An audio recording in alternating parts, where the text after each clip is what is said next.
How are you? Buza kama base. How are you? Osobola mwako high five. You can even give him or her a high five. Mu nyumba ya Mukama mulina okubaamu obulamu. In the house of God there must be life. Mu nyumba ya Mukama tuteekwa okuligita. We must dance in the house of the Lord. Tulina okuwulira emirembe nga tuli mu nyumba ya Mukama. We must feel the goodness of God as we in the house of tuli mu maaso ga Taata. Because we are before God. Gamba muno tuli mu maaso ga Taata. So we are before the Lord. Tulina okweyagala. We have to enjoy, to rejoice. We have to dance. Hallelujah. Amen. Mukama akwagala nnyo. May God love you too much. Akukolere n'ebinene. May He do for you great things Ng'omwana muganzi. as a child who is favored before Him. Njagala kwogerako I want to talk about ku bigambo bye twogera. the words that we speak. Ebigambo bye twogera birina amaanyi mu bulamu bwaffe. The words we speak can work in our lives. Kirungi nnyo It is so ogenda good okwogera omanye ky'oyogera. to know what you're going to say or speak. Omuntu nga tannakutegeera nnyo Before someone understands you, bw'atuula naawe okumala ekiseera when he sits with you for a long time, atandika okwogera amanya ky'oli. he starts to speak and he knows what you are. Asobola okumanya oli mugezi oba oli musiru He can determine whether you're wise or foolish ng'awulidde kwogera. after hearing your words. Kati njagala kwogera ku bigambo bye twogera. I want to talk about the words we speak. Ffe ng'abalokole twandyogedde tutya? We as born again Christians, how should we speak? Tusaanidde kwogera tutya? How should we speak as we? Bwe nali sinnaba kulokoka nayogera nga byensanze Before I accept Christ Jesus, I should speak recklessly. era nga bimpita mu kamwa nga tebiyinaamu kasiba. And I can utter out every word without caring. Simanyi gwe bwe wali. I didn't know how by Bwe then. nalokoka ne ntandika okufunamu ensonyi When I accept Christ Jesus, I began to become shy. nepulira ng'ebigambo byange birina ekibikugira. Then I started feeling somebody speaks on my words. Birina ekibiwoola oba ekibibajja. There's something that was trying to sharpen my words. Simanyi gwe ky'oli. I don't know who you are. Naye ng'omulokole But as we born again olina Christians, okumanya bw'olina okwogera. we should know how we should speak. Gwe ng'omukristaayo You as a born again olina Christian, okumanya bw'olina you okwogerera. should know how to speak. Naye otalina kwogerera. And you should know where to speak and when Waliwo to bw'olina speak. okwogera naye otalina kwogerera. There's a time where you should speak, where you should Eyo be gurupu silent. nga zandyagadde ebigambo byo. There are some groups that may need your Nebayo words. gurupu nga tolina kuteekamu And bigambo. there are some groups where you should just be silent. Kubanga ky'oyogera Because what you speak, ekyo ky'oli. that's who you are. Omusiru avaamu kya busiru. The foolish brings out Omugezi foolishness. avaamu kya The bugezi. wise person brings out Kati wisdom. twegendereze So we have to be so cautious tuba tugenda okwogera. whenever we speak. Bayibuli etugamba nti twangu okuwulira The Bible says let's be swift to hear, naye tulwewo but slow to speak. okwogera. Slow to speak. Kati okwogera kikulu bwe kintu. So speaking is so important as we born again Christians. Wandibanga ekikosa obulamu bwo kye kigambo kye wayogera omwaka oguwedde. Maybe what is trying to disrupt your life is the one you spoke last time. Wandibanga ekigambo ekikukosa kye kigambo kye wayogera wiiki ewedde ne mulirwanaawo. Maybe what has made you to lose hope is because of what you spoke to your neighbor last Wali time. oli awo ne kikusimattuka. Maybe it just came out of your mouth. Wandibanga abantu bakulaba ng'omusiru olw'ebigambo Maybe by'oyogera. people may see you as a fool because of the word you speak to Ate them. oli mugezi. And yet you're wise. Naye olw'okuba nti omala gasimattuka But because you can just speak recklessly, bikufaananyiza omusiru. they can portray you as a fool. Bisobola okugobako emikwano. They can make you lose friends. Abantu abategeera basobola okwewala olw'ebigambo. Even some people can avoid you because of your words. Osobola okusembeza emikwano You can try to bring people close when they are found because of your okusembeza words. emikwano emibi olw'ebigambo by'oyogera. Then you begin to get bad friends because of the bad Kubanga words you kigenda speak. nekiwulira nga ky'oyogera kyalyo. Because what you speak is what they want to hear. Najjo ne gijja gy'oli. They also come to you as you. Mukama mulungi. Amen. Gambako muno gundi gw'oyogera otya. Tell your neighbor how they always speak as you. Kati tuteeke omunnyo mu bigambo. So we should put salt in our words. Tuteeke omunnyo mu bigambo We byo. should put salt in our words. Nga tonnayogera. Before you speak, Lowooza ekigambo ky'ogenda okwogera. think the one I'm going to say. Tewali nsonga lwaki opapa okwogera. There's no reason as why you should rush to speak. Oyinza okubalira mukwano gwo. Maybe you have a friend. Akunyiizizza. Yes, offended Akoze you. obubi. Yes, done you bad. Tewali nsonga lwaki opapa okwogera. There's no reason as why you should rush to speak. Wandiyejjusa ekigambo ky'oyogera. You may regret for the one you have uttered out at that moment. Ekigambo kyangu okujja. The one can come swiftly, Naye si kyangu kuzaayo. but it's not good to rebound. It's not easy to Bwe rebound. kimala okutomera. When it rocks, kiyinza okuyuzayuza omuntu, it may tear a person, kiyinza okukosa omuntu, it may hurt someone, naye okumujjanjaba but to treat a person takes time.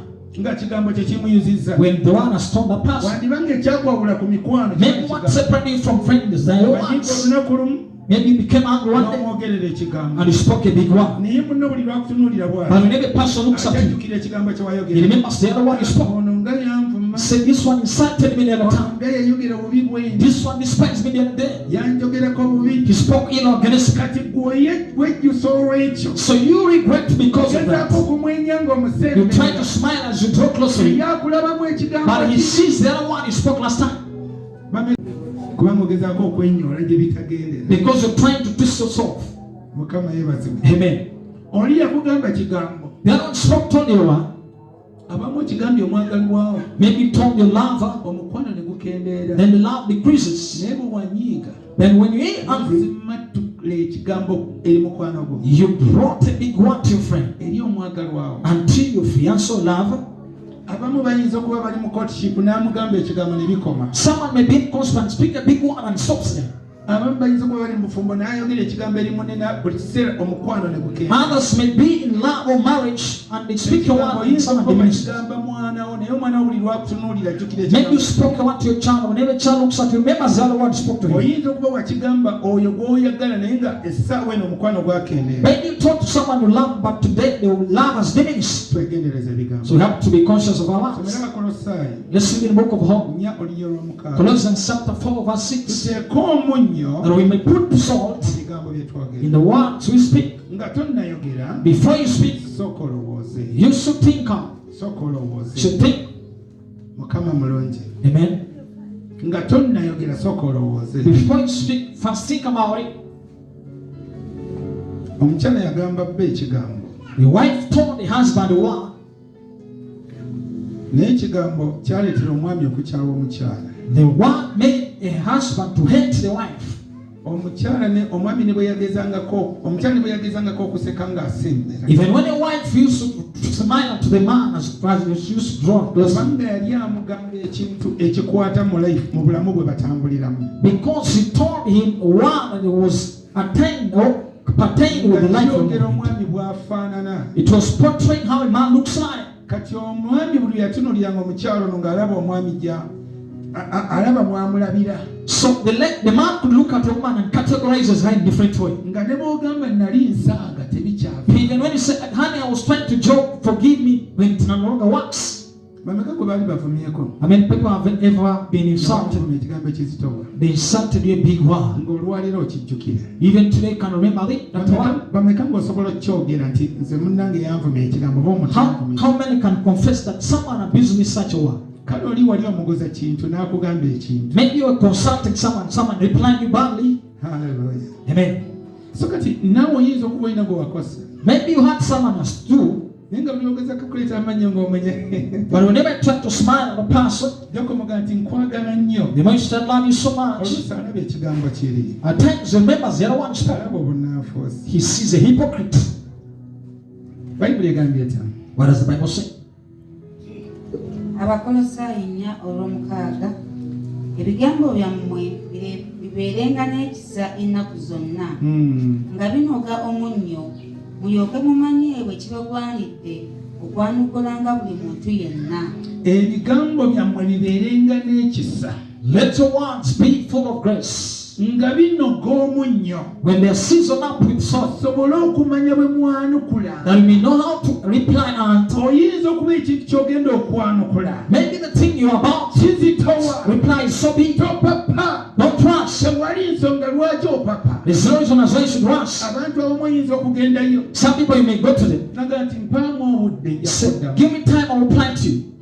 Mpaamu obudde nja kuddamu. Can you give me time to think about it? Tayagala kumala gasulawo kigambo. When he doesn't want to bring it out. Ffe tulina obulamu bwe tutambuliramu. So now the life you're moving into, nga tupapiriza. when we are rushing at Mu times, kupapiriza ne twonoona. in some kind of rushing, we mess up. Okwonoona kuyinza obutaba mu bikolwa byokka. Messing may not be just in Naye mu big bigambo deeds, bye but twogera. even in our speeches. Entalo nnyingi Many battles zibaluseewo lwa bigambo. have come because of words. Entalo ezisinga Many battles, zitandika na kigambo. they start with the word. Ng'oli yayogera ng'asaaga. When someone spoke as a joke, ekigambo ne kikosa omuntu. and the word hurt someone, ekigambo ne kirumya omuntu. the word destroyed someone. Kati gw'oli wano. So you are here. olina omukisa okutereeza. You are blessed to have opportunity to olina change. omukisa okwekolamu omulimu. You have opportunity to work in your life. kubanga waliwo ababeera mu maaso go. There's some people who are before you nga beetaaga kubeera. when they need to be. oyinza okuba tulina kyakumuwa. Maybe you have nothing to give the past. oyinza okuba tulina kyakwogera. Maybe you have nothing to say. naye ekigambo ky'oyogera. But what you speak, kyandifumita omuntu oyo. it may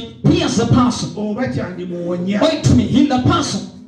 kyogereko kigambeko munno. Tell your neighbor. mubuulireko enjiri entono. Speak your small words. ekigambo ky'oyogera. The word you speak kyandiwonya mukwano gwo. may heal your pet friend, oba kyandimufumita. or it may pierce the person. era mugambe weegendereza ebigambo. Tell him, be conscious of the word. bayibuli egambye tulyoke tumanyenga. The Bible said, then we may know buli how muntu yenna every person, tunaamwanukula. how we shall be able to answer the person. ebigambo nga binoza omunnyo. But when the words are seasoned with the salt, ebigambo bwe bitonoga munnyo. when the words have no salt, jakwesingana nga emikwano gisebengere. you find that the friends are diminishing. byokola bigaana okutambula. What you do cannot move forward olw'okuba emikwano gifa olw'ebigambo. because friends are losing because of your ojja words. kwesigisa kintu kye kubanga olina They will ebigambo. not trust you because of your words. omala gasimattula. You can, kikwetaagisa so you ought okukuuma ebigambo byo. to keep your words, okuteekamu omunnyo to put salt in nga there tonnakyogera. before you speak it. oyinza okuba okyogera eri mwana. You may be speaking it to a child. oyinza okuba ekyogera eri mukwano gwo. You could be speaking to a naye friend, manya ky'oyogera but know what you speak. kigenda kukuuma obulamu bwaffe nga Can it butambula. preserve our lives to move forward? oyinza okukireeta olw'okujereka. You may bring in form of despise. oyinza okukireeta kubanga essaawa eyo yalina kyakoze. You may bring it because maybe he has disappointed the heart. naye manya tekiddayo. But know that you will not be reboused. oli ayinza okukuba ejjinja Someone can stone at you, n'olyerabira. then you forget it. naye ekigambo kirwawo okuva But mu bwongo. what takes time to leave someone's kubanga mind? babalumbye bwongo. Because they've attacked the mind bwe of someone. balumba obwongo When they attack the mind of baba somebody, bayonoonya obulamu bwo. it means they're polluting your life. abantu abamu baava mu buto. Some people think they're Waliwo trouble. ebigambo ebyabagamba. There are words that are spoken to gwe toliba kino. that will never be so. famire yammwe kino. Your family is like that, and that's the way. lwotambula n'ojjukira ekigambo kye bagamba. Whenever you remember that's one, ne you're talking. kikosa amagenda go. It even affects your destiny. ne kikosa obulamu It bwo. affects your entire life. abaloga bakozesa bigambo. Those who preach use your words. kati weegendereza ebigambo So be by'oyogera. conscious of the words you speak. teeka omunnyo mu bigambo. Put salt in your words. teeka omunnyo mu bigambo byo. Put salt in your words. nalabako omusajja omu I said that man, yali alina munne nga batambula banyumya. he had a fellow that were walking together with. naye munne n'atandika okubeera ng'alina ebigambo Then byamugamba. the other started speaking some other words. awulira emirembe kyayogera amanyi nti kyekyo. He felt that he was speaking what's one. bamugamba gundi kyekinge kebera ebigambo byo. Please examine your words.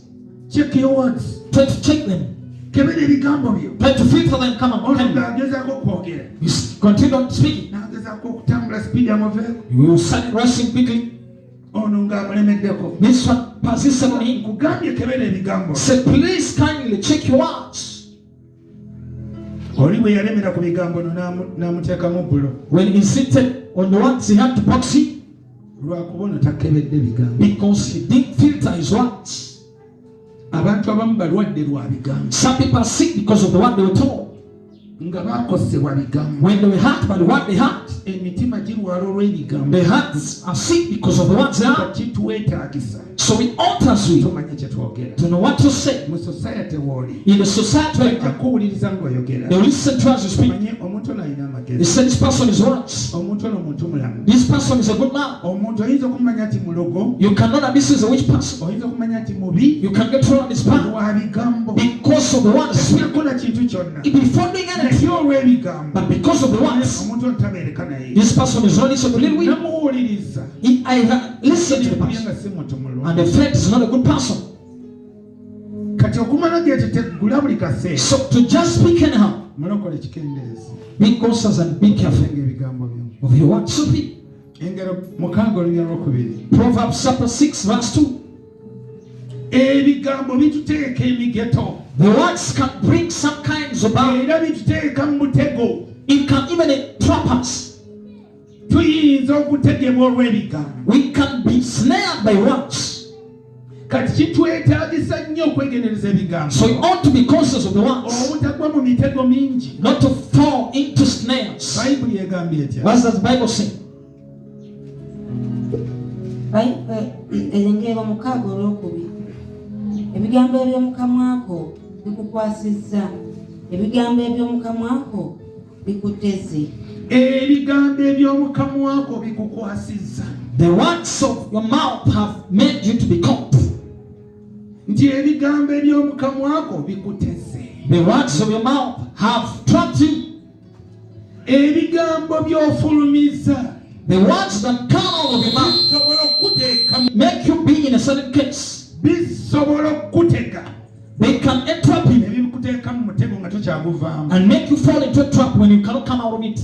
Wali ogezaako okutambula obulungi. You used to walk well, Ogezaako okukola obulungi naye you used owasimatula to do good. But when you walk around, ne baga nti you say no, nga byali bigambo. when they were just words. Oyinza okuba ogezaako olina kyogezaako okwebalama Maybe you're trying to go trapping, naye bwe wasimatula ebigambo but when you spoke a word, babamanya nti omuntu ono agwa wano. they get to categorize you. Nga ne baga nze siriyo, If you don't say, I'm not part of it, nze siri mubbi, I'm not a thief, naye nga olwo wayogera but what you spoke, baamanya nti omuntu ono mulyake, they knew that this person is a crafty, omuntu ono mubbi, this person is a thief, omuntu ono mwenzi. this person is a fornicator. Nga watandika okwogera When others started speaking, nga kyoyogera ky'oli, what you speak is what you are.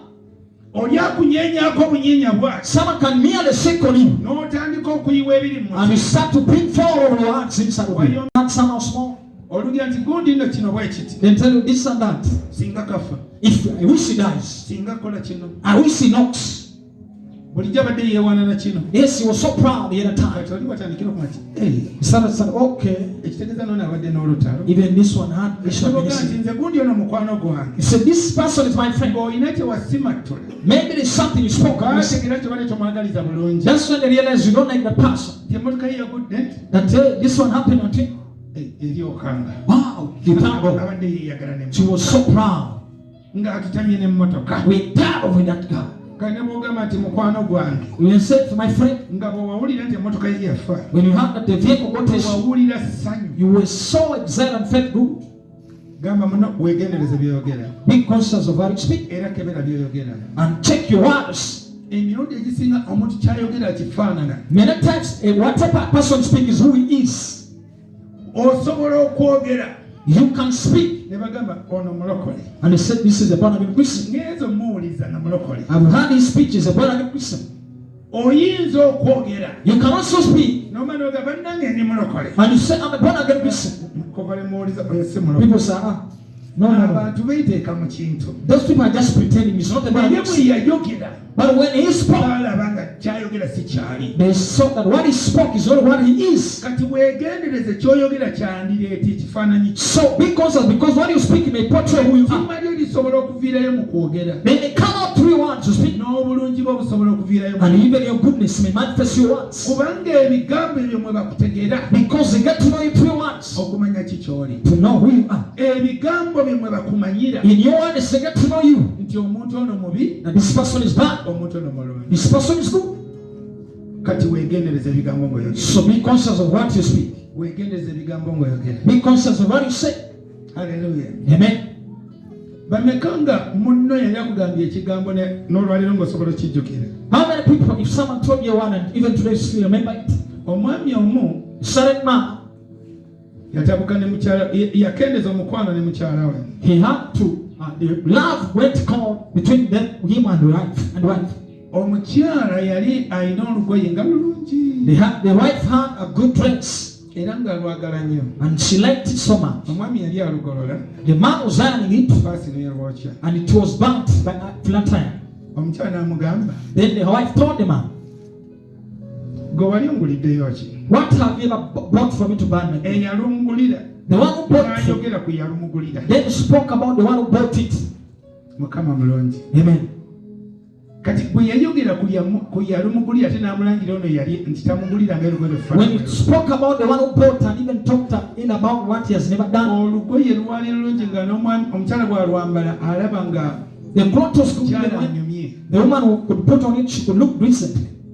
Naye okuva olwo omwami yatandika okulaba omukyala nga buli kiseera agenda ewagundi amugulira olugoye. But from that day the man started seeing a woman going somewhere to look for someone to buy. Kigambo obusungu bwamukwata. Because of that word the man became annoyed.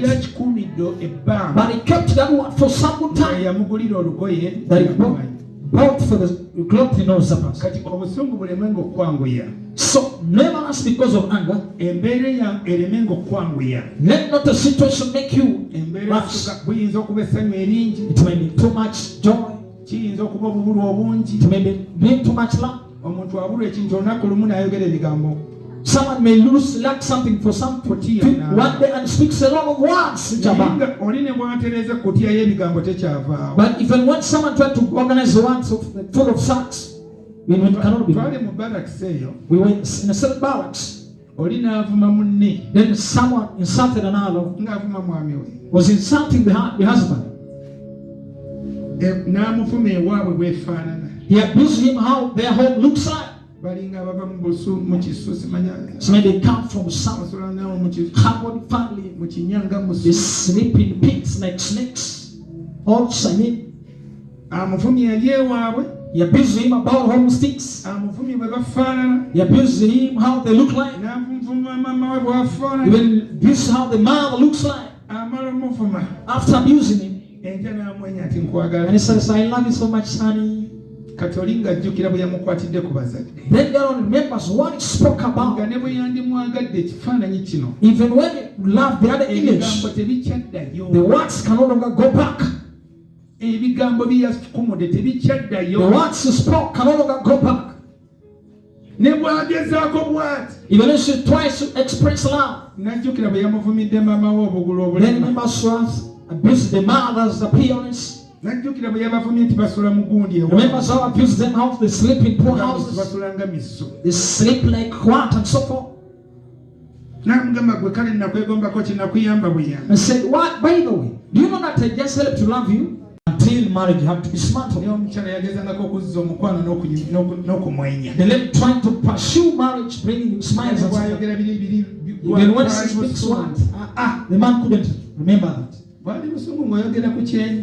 It was that anger, that's why he spoke that. Hey, that's why he spoke such words. I told you that the head has first been big.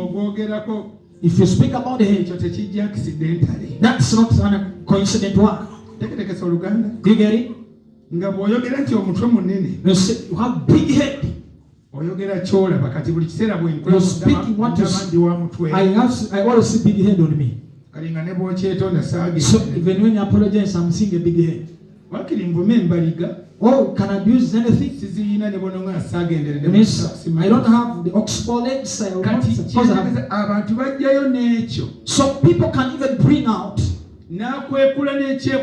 can even reveal the secret. The child is performing well and still speak it that you perform well. Even abusing amongst others that you whenever I chant up to you, he's conscious. Now what is she going to talk about? What will the dad say now? She leaves the friend far away because they're going to bring bad words on her. Do you get it? A child can't have joy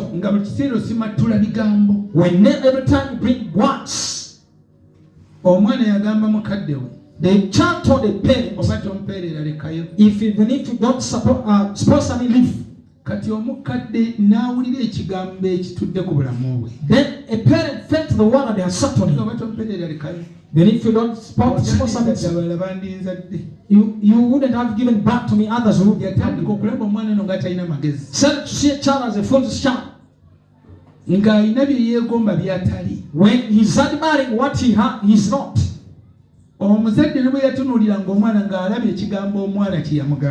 when a child, a parent looked at the child, could see the word which he do. So be conscious of the word you speak to others. Tell your neighbor, be conscious of the word you speak to others. Amen. The words of your mouth has interrupted you.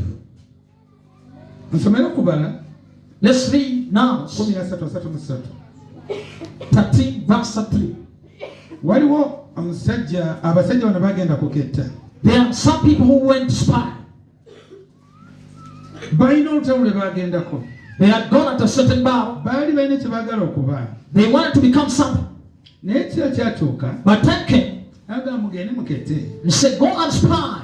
Kati bwe bagenda okuketta. When they went to spy over, bo bwe baayimirira mu maaso g'abanene. when they stood before the great, mu maaso ge be balumbye. before those people they had attacked, ne beeraba ng'obuyanzi. they saw themselves as insects.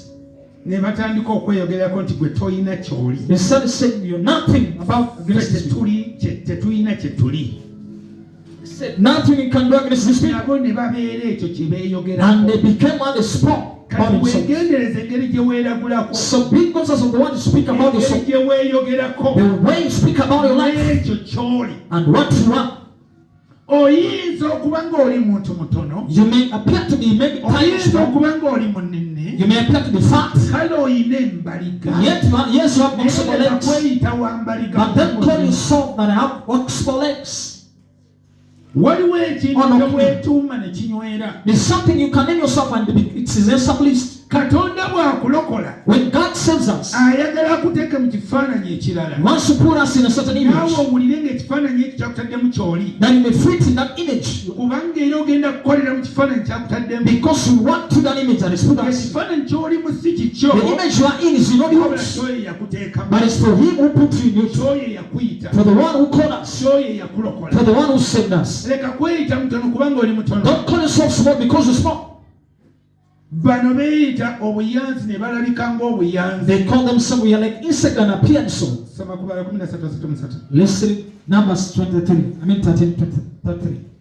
Era twalabayo Banefiri, abaana b'Anaki abava ku Banefiri, naffe ne tuba mu maaso gaffe ng'obwakyaka, era bwe twali mu maaso gaabwe. baagenda ne balabayo abantu abanene. They went and met big people. ne balabayo abanefiri. They fought Nephilim. abaana b'abanefiri nga banene. When they are giant, they also ne big. beerabanga obwakyaka. Then they looked at themselves as though they are bamala grasshoppers. okweraba bwe batyo. After seeing themselves in such a way, nebeerabira mu kifaananyi ekitono. they saw themselves in a small image, ne babalaba bwe batyo. and the other one also perceived them that way. bweeraba nga atategeera. If you perceive yourself as though you can't n'abalala understand, bagenda kulaba nga atategeera. others will perceive.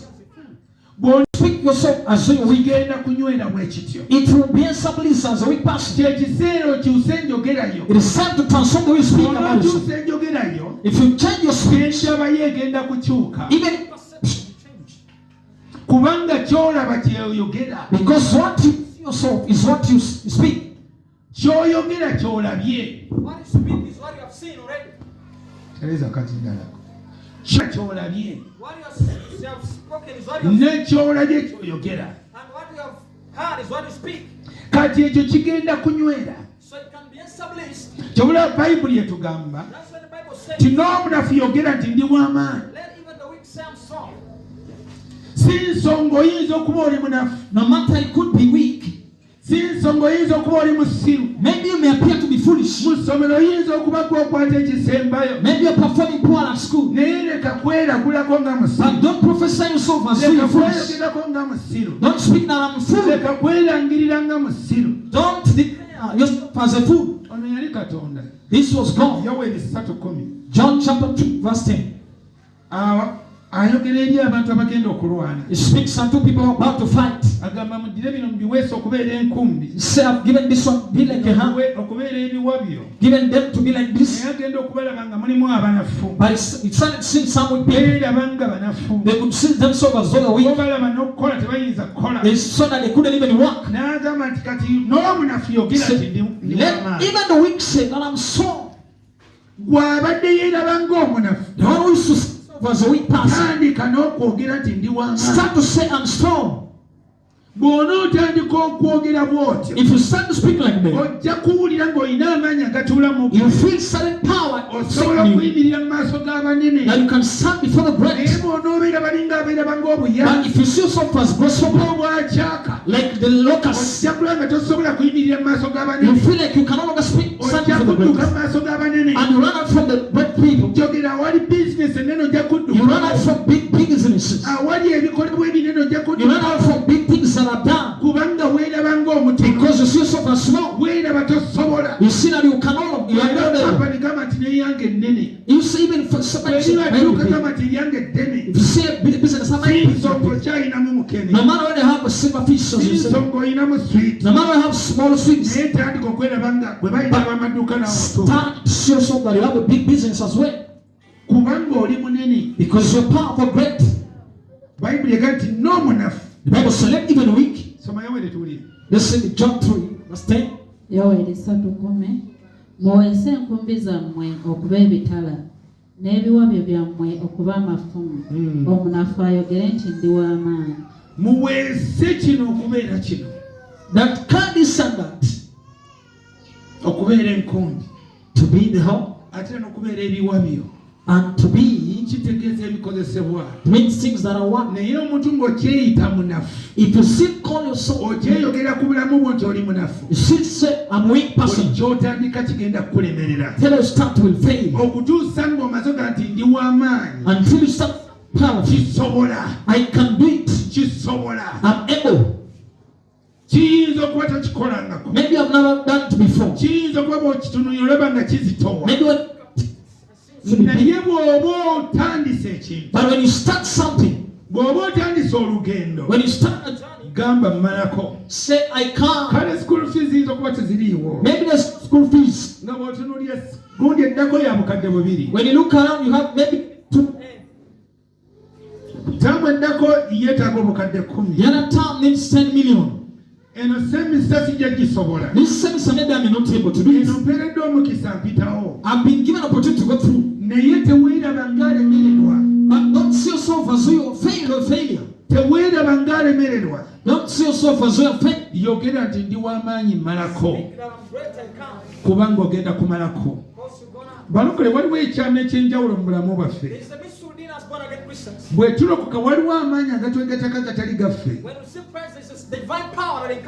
Nga ab'ewaffe tebaabisobola. When people finally cannot manage it, Obusobozi bwaffe tebubisobola. when our potential, by our Naye bwe potential tubeera cannot. mu Katonda tubisobola. But when we Christ Jesus, we can't manage them. Kubanga ye ntandikwa yaffe. Because He's our author. Ye ntandikwa yaffe. He is our alpha Ate era ye nkomerero yaffe. and is our omega. Kyeŋŋamba oyinza okuba tolina ntandikwa. What I say, you may have no start. Naye leka kwogera mu bulamu bwo nti ogenda But kulemererwa. don't say, I'm a failure. Leka kwogera bigambo. Don't speak words of weakness or failing. Toyogera bigambo bya kulemererwa. Don't speak words of failing. Toyogera bigambo bigenda kukosa. Don't speak words to hurt.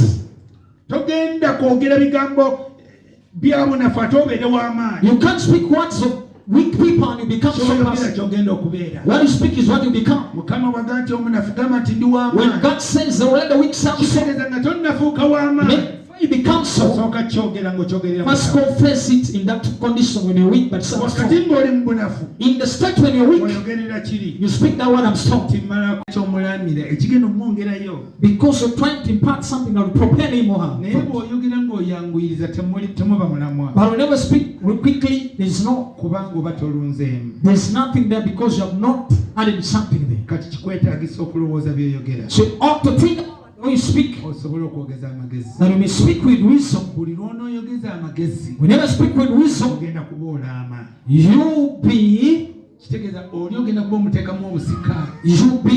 trying to put in heritage in something. Olina ky'omuwa ekimwongerayo. You have given someone something to compel him Ekikutambuza olugendo olweyongerayo. to move on a certain mind. Gamba Yesu onsaasire. Say, God, may you have mercy on me. Kyusa olulimi lwange. Make turn my lips. Kyako okwanguyiriza. Make take out any symptoms. Kubanga mu kwanguyiriza nyonoonye. Because in that symptom of talking, I Menye miss. emitima gy'abaganda bange. Broken hearts of many people. Menye emitima gy'abakadde I've bange. broken the hearts of parents. Menye abaana bange. I've even broken my children. Naye olwaleero But today, oh God, longoosa omutu wange ow'omunda. may you preserve all my inner man. Okupapiriza kuve mu nsi. May the rushing go out from me. Omwoyo w'amagezi atule mu kamwa. May the Spirit of the Lord dwell in my Weebale life. Mukama kubanga okikola. Thank you that you have done Weebale it. Mukama kubanga ontondamu omwoyo. Thank you that you create a new spirit in me. Ompa omwoyo w'amagezi. Give me the spirit of wisdom. Era ompa okusengejja ebigambo. And may give me the grace to repeat my Era words. mmanye ekyokwogera mu biro That I ebyo. mean not to speak what is right and right saying.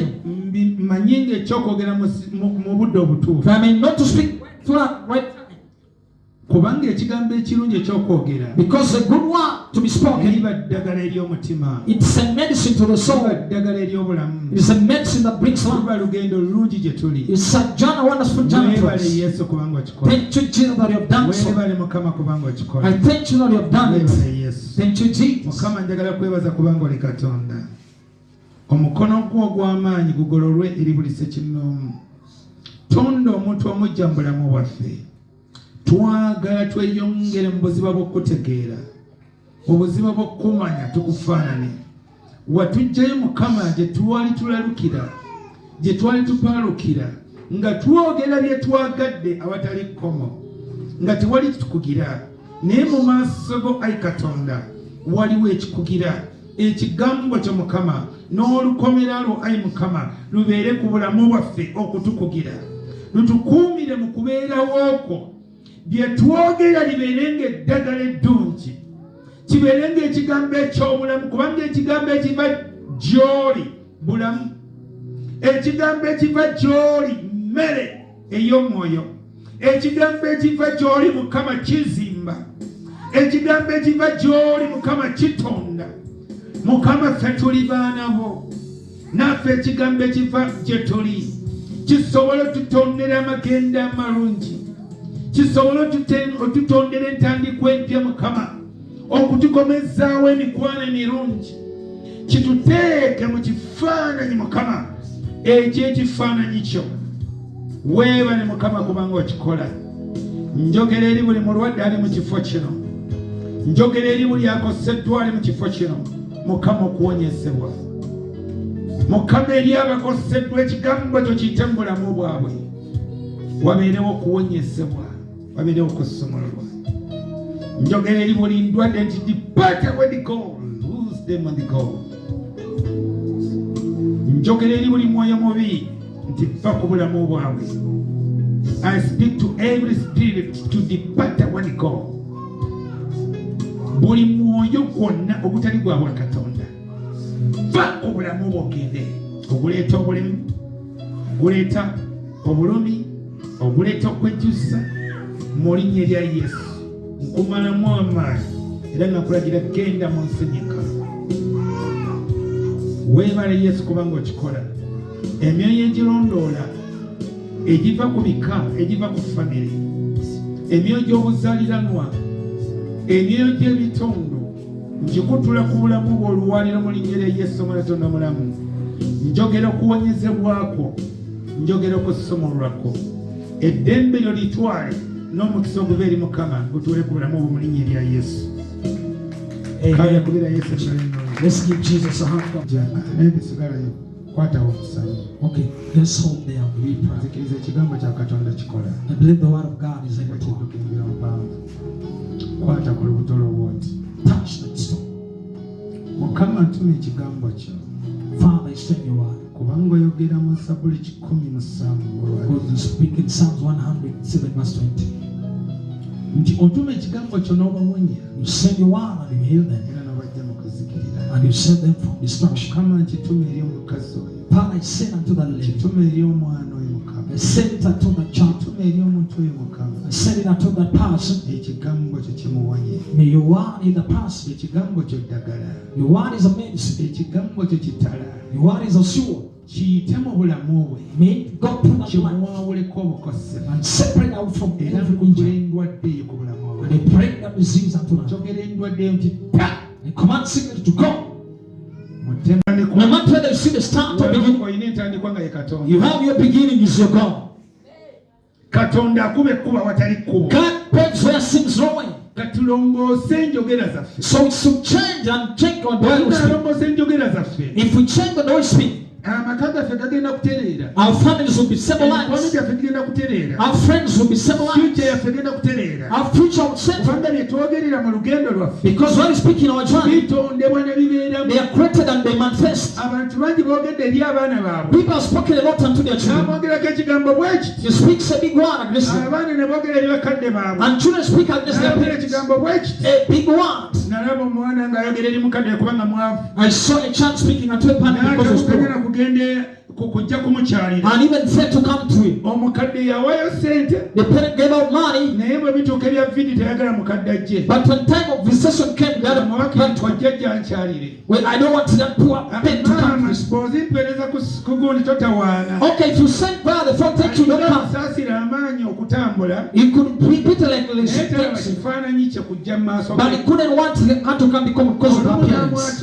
One day he confessed it out. Said, "Mommy, I don't like you to come." Kyakosa maama n'olwaleero. It hurts mommy up today.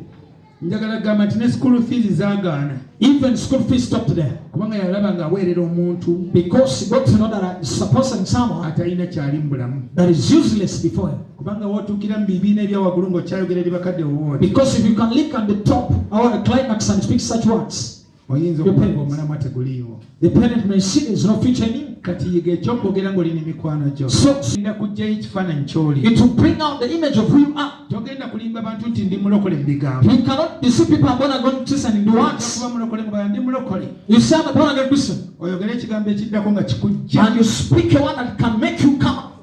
Nga kikujjamu ekyo kye weeteekamu. When it can distinguish between what you claim to kati be. buli lw'ogenda okwogera. So whenever you want to speak, olowooza ky'ogenda okwogera. think about what you buli want to lw'ogenda okwogera. never going to speak. Fumiitiriza ky'ogenda okwogera. Meditate upon that word. Oyinza okyogera eri kasitoma. You may speak it at your clients. Kasitoma omwagala. I love a client. Naye akoze ekintu kitono nnyo akuyiseeko. Maybe has bought commodities from another person. Oba ku olwo. On that very day, abaddeko ebirowoozo. he had a lot of stress. Oba wamusedde. Maybe you exploited Kale it. yazze bubi gy'oli. Maybe it came in a bad way approach. Naye n'omuddamu ekigambo kibi. Then you reply to a client poorly. Mmanyi ekyokwogera. Know how to reply. Gamba munno gundi gwe mmanyi ekyokwogera. Tell your neighbor, know how to speak.